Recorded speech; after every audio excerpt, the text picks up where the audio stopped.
So in one of our videos, we got a comment about an obscure Nickelodeon kart racer that we should look at.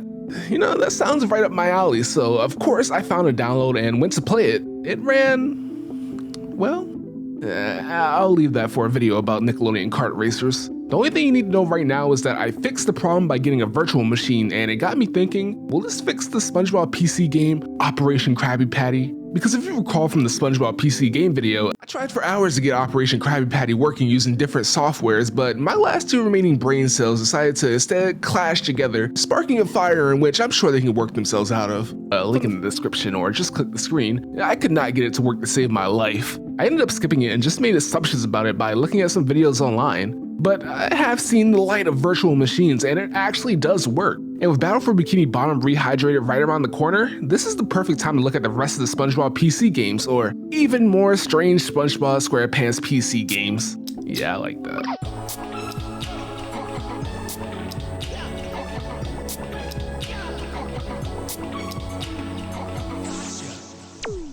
I won't waste yours or my time too much here because we've done this song and dance a couple of times already, seeing as I like to look at the PC ports of games we all like.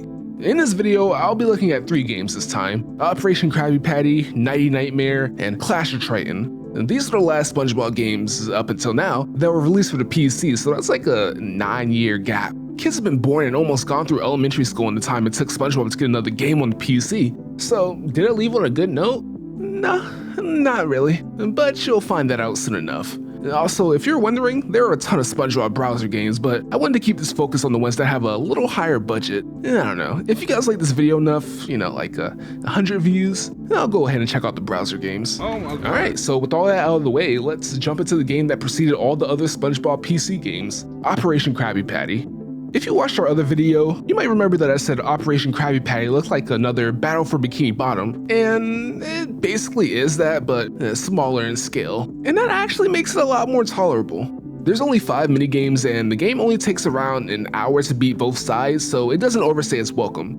Before I talk about the gameplay, what's the story though? Like, there needs to be some context for whatever game I'm playing, right? So, the story is pretty standard SpongeBob fare, but it's early SpongeBob, so that means it's passable at the very least. Plankton uses Robo-Crabs again to try and steal the Krabby Patty formula, again. And if you're wondering which one came first, the episode has it beat by a couple of months. To Plankton's credit, he decided to use sea ants to assist Robo-Crabs in getting the formula, and even more to his credit, he does get the Krabby Patties, which is the first minigame. Robo-Crabs runs around with the sea ants and collects some Krabby Patties, presumably to throw it into the machine that breaks down what's in the thing that was thrown in. But that's the minigame. In the cutscene, they just smooth jacket right from the Krusty Krab. Like, how does SpongeBob not see these ants just taking the patty from him? That's pretty dumb. From there, SpongeBob just kind of does things that lead him to the next plot point over and over. He gets his learner's permit, which is how you know this is early SpongeBob. Mrs. Puff would sooner die than give him that killing power. Anyway, he gets his learners and promptly crashes his boat, which puts him near Patrick. Also, his learner's permit is destroyed, conveniently. Patrick, being the special starfish he is, takes SpongeBob to the carnival, aka Hook City. They eat the bait like master plying in a thread, and SpongeBob sees Robo-Crabs, so he decides to warn the actual crustacean cheapskate. He rides a jellyfish and falls off near Sandy, and she wants to catch some jellyfish. They do that, and SpongeBob gets dragged off all the way to Mr. Krabby Patty. Like I said, extremely convenient. And while I'm here, what is going on with Mr. Krabs? I'm SpongeBob! The Flying Dutchman's after me money! Prepare the bubble cannons! I swear he's the only one who isn't voiced by the actual voice actor, and it's just so blatant. I think I brought this up last time, but it's just so funny to me. Anyway, Mr. Krabs gets set up by the Flying Dutchman, and his goons attack his ship to steal Krabs' treasures. SpongeBob basically single-handedly beats them back and warns Mr. Krabs about the Robo version of him. Mr. Krabs saying ain't nothing to worry about, and he's right, because Plankton accidentally blows up the robot, along with all the Krabby Patties. And that's it. But there's another story. There's a right side and a wrong side, and that was the right side. The wrong side is more or less recontextualizing the minigames, but it does end up being simpler. With that said, I did like the story of the wrong side more because it let the characters truly shine, especially Plankton, and I find I enjoyed Plankton a lot in these PC games. The story is that Gary is stolen by Plankton and makes SpongeBob do a ton of missions to get Gary back. He could've just asked for the Krabby Patties, but I guess he just wanted to mess with SpongeBob? I don't know. Like I said, this side is just giving a new spin to why you're doing the minigames, sometimes with different people. You do them all and it ends basically the same way, with Plankton self-destructing. Before I move on though, Squidward looks horrifying in this. I mean, I guess all of them do. So how are the minigames? All of them minus one boil down to walking around the map and looking for whatever they tell you to get. The biggest exception to this is the jellyfish one, where you have to actually aim and shoot at them when you find them, which is harder than you might think. I really cut it close one time because I kept missing and had to go and reload. The one that isn't like the others is the Mr. Krabs minigame, which involves you manning the cannons and blowing down anyone who dares touch Krabs' treasure, which were probably stolen, I might add. What I didn't realize at first is that you have to wait for the pirates to take the treasure for it to count. I guess you still need probable cause to fire them full of hot bubbles, even though they definitely had intent to steal. All the games have maps, which lets you see the whole area and your objective, which is absolutely essential for just about all the minigames because time is of the essence. Like for the Hook game, if you don't have the map, you just mindlessly wander around and hope you stumble upon what you're looking for. All in all, the minigames are just whatever. None of them were fun enough for me to go back and try to get a higher score. In fact, when I got a bonus stage, I would just get time penalties until it was over. It wasn't bad or anything, it just wasn't compelling enough. So with that said, I wouldn't recommend this for anything other than its history. There are better SpongeBob PC games, it's just that none of these better ones are in this video. In fact, this might be the best game out of the three I'm looking at. 90 Nightmare is an absolute slog to get through, and it doesn't help that it was off to a bad start with a menu that runs at about 2 FPS and takes forever to swap between the characters. I should mention that this is the PC counterpart to Creature from the Krusty Krab, a game that I remember being good, but I only played it one time when I rented it from Hollywood Video. Maybe I'll make a video about it some other day.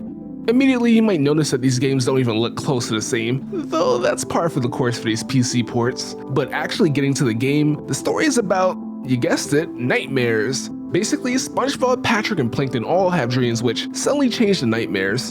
And for no reason in particular, they just all start having some weird nightmares, and some of them might be real. This game came after Lights, Camera, Pants, and you can just tell they didn't put as much work in as they did for that previous game. The story is presented in a series of slideshows in the same vein as Twinkle Nor Rock Me, and maybe with even less frames. I think they did this in Employee of the Month, I want to say, but at least there were still other cutscenes and animations. SpongeBob deals with drag racing and destroying sentient traffic cones and wheels, which pivots into him fighting alien jellyfish. Patrick becomes a superhero, loses his powers, and has to get out of a dungeon. Plankton uses the machine to grow really large and goes Godzilla on Bikini Bottom. Then he shrinks and gets eaten by a whale, which he has to get out of. There's not much story here, which is unfortunate because that tends to be the best part of these SpongeBob PC games. But what about the gameplay? Trash. Garbage. They all play essentially the same except for Plankton's, which makes sense considering his stuff was the most entertaining set of the bunch. The easiest way I can describe it is that it is basically the same gameplay as the Kids Next Door MMO. And if you don't know what I'm talking about, here's a video about it. Just about everything is done with the mouse, but you can sneak, which is just seeing the vision of the enemies. The only reason I call it a sneak is because the resemblance to the Candy game is uncanny and it's called Sneak there.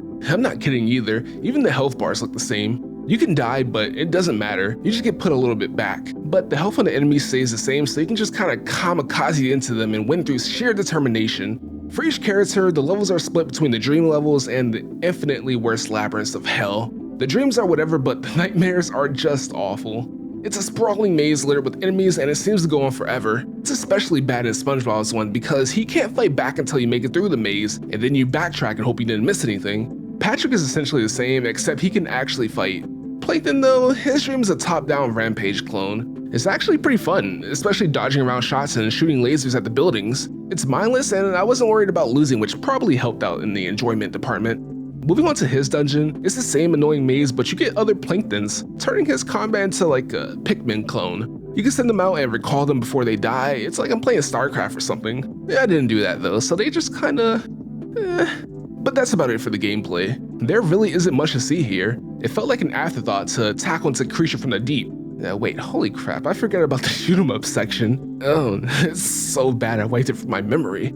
The hitboxes are jank, the FPS is awful. It looks like the first thing you make when you're learning Unity and it goes on way too long. I felt my soul slipping while I was playing it, and if you end up trying this game for some reason, just play Plankton's story and skip everything else.